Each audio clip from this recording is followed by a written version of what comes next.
Chemistry নিয়ে honours masters করছেন, উনি নিজেকে কেমিস্ট্রি হিসেবে দাবি করতে পারেন।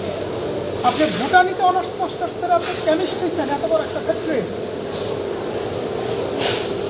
না, একজনকে একটা পড়ায় নিয়ে আসছে আর কি। হ্যাঁ হ্যাঁ হ্যাঁ, বুঝতে পারছি। তাহলে এই যে চিটারিটা আপনি আমাদের সাথে করলেন, এটা কি ঠিক করছেন?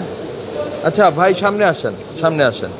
আচ্ছা, এখন বিষয়টা হচ্ছে আপনার এটা হচ্ছে পালসের নকল, ঠিক আছে?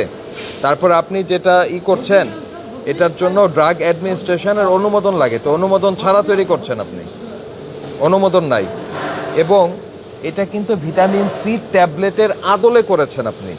ভিটামিন সি ট্যাবলেট হচ্ছে ভিটামিন সি সাপ্লিমেন্ট, হ্যাঁ, সেটাও কিন্তু একটা ঔষধ, এবং সেটার জন্যও ড্রাগ অ্যাডমিনিস্ট্রেশনের অনুমোদন লাগে, সেটাও নাই এটাই, ঠিক কি না?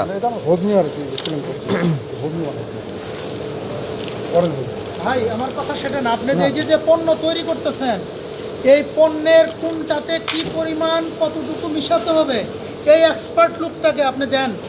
আপনি পণ্য তৈরি করেন, সমস্যা নেই তো, আপনাকে তো ছাড় আটকাবে না। কিন্তু আপনার এই পণ্য, কোন পণ্য কতটুকু কি মিশাতে হবে, এটার এক্সপার্ট লুককে আপনি তাকে আনেন।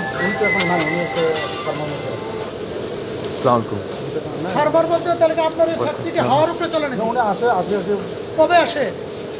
এটা কি কোম্পানির নীতিতে, কি নীতিমালায় কেটে লেখা আছে? উনি মাঝে মাঝে আসে, এটা গাইড করে যাবে।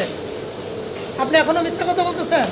এটা আপনার যেটা যে অবৈধ ফ্যাক্টরি। আচ্ছা, অনেক ধন্যবাদ। এটা হোয়াটসঅ্যাপ করে দিয়েছেন? হ্যাঁ, তাহলে কি বলেন যে এটা অবৈধ ফ্যাক্টরি, এটার কোনো অনুমোদন নাই বলেন? দেখেন অনুমোদন, দেখেন কাগজ, দেখেন। Thank you. দেখেন কাগজ, দেখেন। এগুলো সব দিন